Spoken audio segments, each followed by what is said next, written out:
Hello student, myself Neeraj Singh and welcome in Scientia Physica channel. तो जैसे कि स्टूडेंट आप लोग जानते हैं कि मैं क्लास 12 की केमिस्ट्री पढ़ा रहा हूँ और जो चैप्टर है दैट इज सोल्यूशन। और सोल्यूशन में आज मैं कंसंट्रेशन ऑफ द सोल्यूशन पढ़ा रहा हूँ। तो उसमें जो स्ट्रेंथ है, आज मैं फॉर्मेलिटी ऑफ ए सोल्यूशन पढ़ा था। तो फॉर्मेलिटी के जो सिंबल होता है स्टूडेंट, वो कैपिटल एफ होता है। ठीक है स्टूडेंट, तो देखिए ऐसे स्टूडेंट ऐसा कुछ इलेक्ट्रोवैलेंट कंपाउंड या आयनिक कंपाउंड जिन्हें बोलते हैं, उनमें कहते हैं कि फॉर्मूला और एक्चुअल मॉलिक्यूलर फार्मूला दोनों में बड़ा फर्क होता है। इसी ध्यान, जैसे मैंने एल्युमिनियम ट्राइक्लोराइड बोला, तो जो एल्युमिनियम ट्राइक्लोराइड होता है वो AlCl3 के फॉर्म में होता है। ये है आपका जो है formula it is called, actually it is a formula, ये है उसका आपका इलेक्ट्रोवैलेंट फॉर्मूला बोलते हैं, फॉर्मेलिटी है ना इसीलिए। और एक्चुअली भैया इसका जो मॉलिक्यूलर फार्मूला है, तो मॉलिक्यूलर फार्मूला ये जो एक्चुअली आयनिक फार्मूला है, तो इसका जो मॉलिक्यूलर फार्मूला है वो है Al2Cl6। देखिए मैंने क्या बोला, ये मॉलिक्यूलर फार्मूला है। तो एक्चुअली में ये आयनिक फार्मूला है, ये चीज जिससे बोल सकते हैं आयनिक फार्मूला, जो इसका बना हुआ है इट इज आयनिक फार्मूला। और ये क्या चीज है, it is a molecular formula. तो जो फॉर्मेलिटी होता है ये आपका जो है वेट ऑफ, ये फॉर्मूला वेट पे, तो ये फॉर्मूला वेट देखिए इसी से निकलेगा AlCl3, ये फॉर्मूले से। और एक्चुअली में जो होता है वो Al2F4Cl6 के फॉर्म में होता है, यानी मॉलिक्यूलर फार्मूला होता है। तो फॉर्मेलिटी का ये एक चीज ध्यान रखिए, फॉर्मेलिटी हो गई स्टूडेंट, मोलैरिटी होगी, फॉर्मेलिटी और नॉर्मेलिटी, ये तीनों जो कंसंट्रेशन जो आपके स्ट्रेंथ ऑफ द जो सोल्यूशन बताते हैं, ये तीनों कांस्टेंट टेम्परेचर में होता है। ये चीज ध्यान रखिएगा स्टूडेंट। अगर आपने टेम्परेचर बढ़ाया या घटाया तो मोलैरिटी हो गई, फॉर्मेलिटी को नॉर्मेलिटी, इनकी वैल्यू या तो बढ़ेगी या घटेगी, इसी डिपेंड करता है कि सोल्यूट कैसा है। ठीक है स्टूडेंट, तो ये ध्यान है कि ये तीनों क्वांटिटी, मोलैरिटी, फॉर्मेलिटी और नॉर्मेलिटी, ये कांस्टेंट टेम्परेचर लिया जाता है। तो यानी कि it is used in ionic electrovalent compound. तो पहली बात है क्लियर है कि फॉर्मेलिटी जो है ऐसे कंपाउंड के लिए लिया जाता है, यानी सोल्यूट अगर आयनिक हुआ, क्या बोला मैंने, सोल्यूट अगर आयनिक हुआ या इलेक्ट्रोवैलेंट कंपाउंड हुआ, तब तो ये फॉर्मेलिटी हमारी निकलती, और ये बिल्कुल कांस्टेंट टेम्परेचर में होती है। ध्यान रखिएगा स्टूडेंट, कांस्टेंट टेम्परेचर। तो फॉर्मेलिटी जो है, इसका जो सिंबल वो कैपिटल एफ होता है, आप जैसे देख रहे हैं कैपिटल एफ है।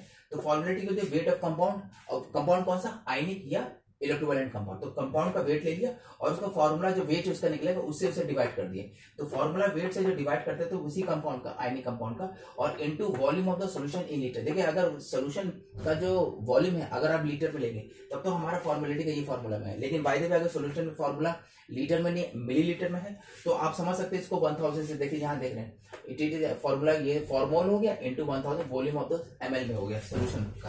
ठीक है, दूसरा फॉर्मेलिटी देखिए, एक स्टूडेंट देखें wait of compound upon formula wait. ये जो इतनी चीज होती है जो यहां से लेकर और यहां तक है, इसको अकेला बोला जाता है फॉर्मोल।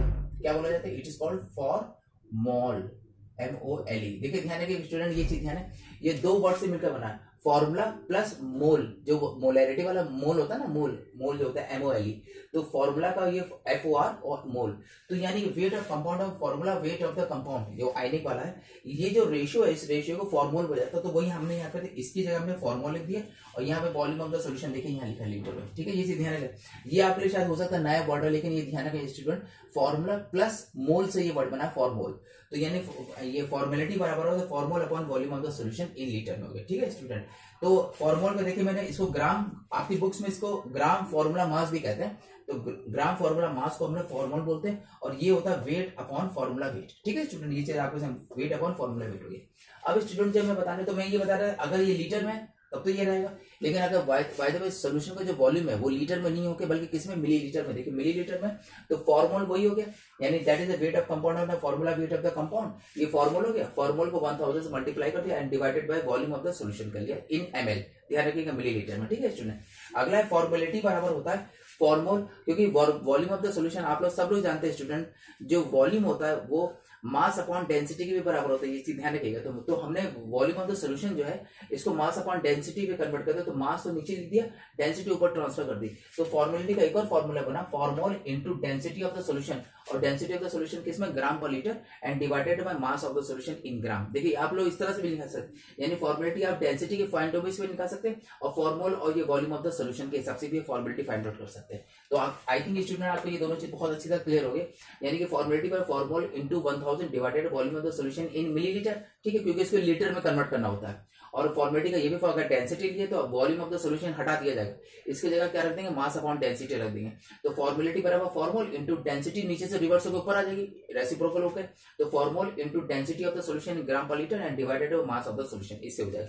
तो स्टूडेंट एक चीज ये बता, आपको फॉर्मेलिटी के दो फॉर्मूले हो गए। दूसरा है कि जो फॉर्मेलिटी होती है स्टूडेंट, इसका जो यूनिट होता है वो होता है फॉर्मूला अपॉन लीटर। क्या बोला मैंने, फॉर्मूला अपॉन लीटर, या आप बोल सकते हैं ग्राम फॉर्मूला मास पर लीटर, ये चीज ध्यान रखिएगा। तो आप लोग ये वर्ड यूज करेगा फॉर्मूल अपॉन लीटर, ये इसका जो है यूनिट हो गया फॉर्मेलिटी का। और स्ट्रेंथ अगर आपका सोल्यूशन यानी सोल्यूशन की जो स्ट्रेंथ है अगर फॉर्मेलिटी का है तो ये फॉर्मूला ये यूनिट लगेगा, लेकिन अगर स्ट्रेंथ के लिए बोले तो ग्राम पर लीटर होगा। क्या होगा, ग्राम पर लीटर इसको होगा। तो एक चीज ध्यान रखिएगा स्टूडेंट, तो ग्राम पर लीटर स्ट्रेंथ है ऑफ द सोल्यूशन। अब एक चीज ये कहने, अगर स्टूडेंट किसी सोल्यूशन की फॉर्मेलिटी अगर 1 हो, क्या बोला मैंने, फॉर्मेलिटी अगर 1 है तो उस सोल्यूशन हम लोग फॉर्मल सोल्यूशन बोलेंगे। क्या बोले, फॉर्मल।